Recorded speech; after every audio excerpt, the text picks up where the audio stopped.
London Bridge is falling down, falling down, falling down. You probably learned it before you knew what London was, before you could picture a bridge, before you could even spell falling. It's one of those songs that feels like it belongs to childhood the way breath belongs to lungs. You sing it in circles. You raise your arms. Someone gets trapped under the arch. Everyone shrieks. Then you do it again. And maybe that's why it's so unsettling when you stop and ask the simplest question in the world. Why are we singing about a bridge collapsing? Not in metaphor, not as a joke. We sing it as a fact.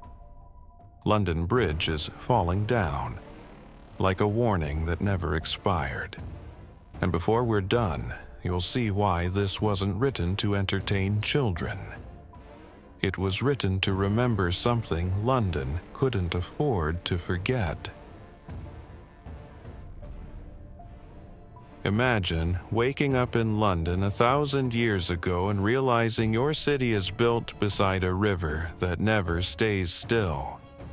London isn't a city that grew politely around water. It's a city that wrestled a river into submission and then spent 1,000 years paying for the privilege. The Thames is tidal, wide, silt thick, and stubborn. It doesn't sit still. It eats foundations. It changes its mind. To bridge the Thames was to challenge a living thing. And the first London Bridge, the legendary one, the one the rhyme remembers, was never a single structure. It was an argument that got rebuilt over and over. Roman timber bridges, Saxon crossings, Viking attacks, fires, ice, rot.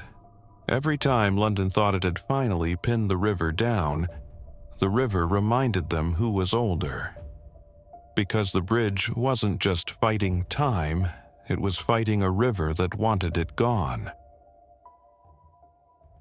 By the medieval period, London Bridge wasn't just a way across the Thames. It was real estate. It was a street in the air.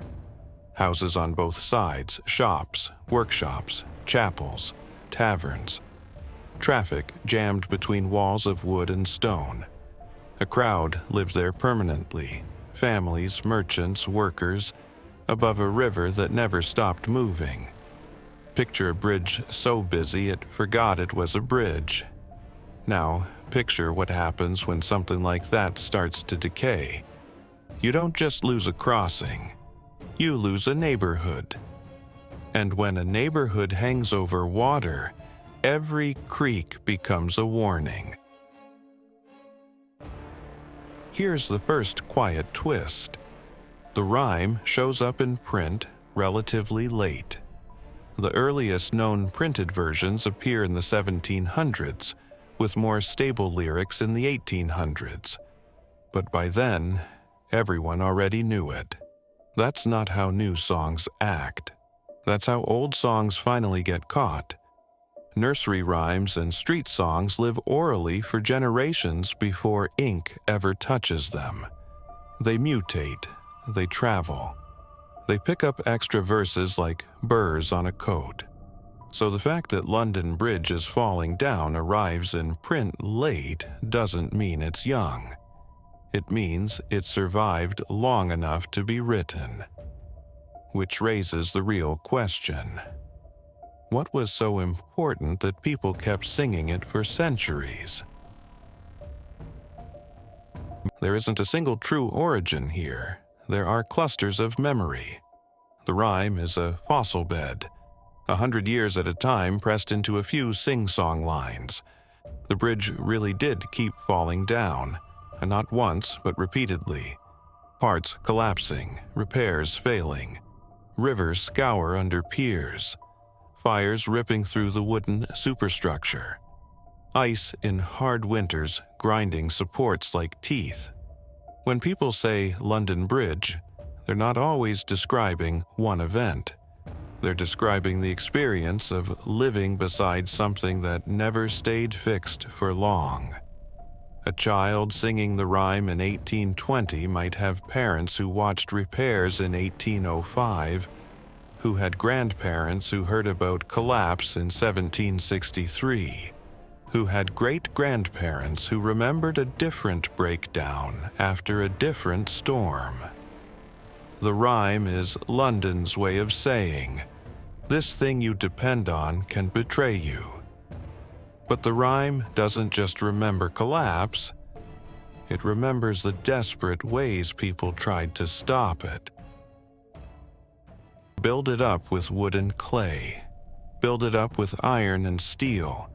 Build it up with silver and gold. The verses read like a shopping list, but they behave like a ritual. Each material is proposed, then rejected. Wood and clay will wash away. Iron and steel will bend and break. Silver and gold will be stolen. It's a child's game on the surface. Underneath, it's a civilization admitting something bleak. There is no perfect answer to decay.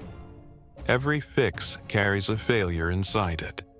Every attempt to hold the world together eventually loses. And when you hear that list, you're hearing London argue with the future and lose over and over. Here's the part people don't sing to children anymore. In some older variants, after listing materials, the rhyme turns toward a person. Set a man to watch all night. In certain versions, the watcher is threatened, captured, even chopped. Why would a nursery rhyme drift toward violence? Because the bridge wasn't only a structure. It was a source of constant labor, constant cost, constant danger. You didn't just repair it with metal and stone. You repaired it with people. Workmen on scaffolds, divers in cold water, night watchmen guarding against sabotage or theft. A bridge that keeps failing produces a culture of exhaustion and dread. And children absorb dread the way walls absorb smoke. The song keeps it simple. The reality never was. Over time, people began to attach more specific stories to the rhyme. A Viking attack led by Olaf, a catastrophic fire, a queen's burial. Even the old folklore claimed that a bridge must have a body in it to stand. A human sacrifice sealed into the foundation. Do we have definitive proof that London Bridge was built on a corpse? No. But here's why the theory won't die. It matches how humans explain repeated catastrophe. When a structure fails again and again, we stop trusting engineering alone. We start suspecting curse, bargain, or debt. A city asks, "What are we missing?" A folk memory answers, "Someone." Whether or not the body was real, the fear behind it was. This is the second big twist. Nursery rhymes are not originally nursery things. Many begin as street songs, political jabs, work chants, or public laments that children later inherit because the melody is easy and the words are sticky. London Bridge is a rhyme that wandered into the nursery, trailing soot behind it. It's a public anxiety translated into play. Children don't sing it because they understand the bridge. They sing it because adults used to. And whatever adults were afraid of found a safe place to hide, inside a circle game. That's how dread survives. It learns to sound like music. Eventually, London did what London always does. It replaced the problem. The old medieval bridge, burdened by houses and centuries, was dismantled in the 1800s. New designs rose, wider spans, better materials. The physical bridge stopped falling down. The rhyme didn't. That's important. A community doesn't keep a song alive for no reason. Even when the danger is gone, the shape of the fear remains useful. It becomes a story about impermanence, about how things fail, about how you rebuild anyway. The bridge was rebuilt in stone. The warning was rebuilt in words. Most street laments fade. This one stayed because it's universal.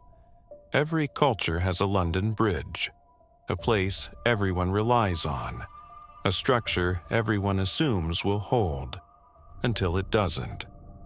And the list of failed materials isn't just about bridge building. It's about any attempt to make something permanent in a world that isn't. The rhyme survives because the feeling behind it never stopped being true. So when you hear children singing London Bridge is falling down, you're hearing more than a playground chant. You're hearing the city remember itself. Not with dates or marble plaques, but with a tune simple enough to survive fire, flood, and forgetting. The bridge fell. They rebuilt it. It fell again. They rebuilt it again. And after long enough, collapse stopped being a headline and became a rhythm. A thing so expected that it turned into music. A lullaby made from failure. A game made from survival. A reminder hidden in plain sight that nothing stands forever, and that we're the ones who have to keep building anyway. And maybe that's the stranger truth hiding under the rhyme.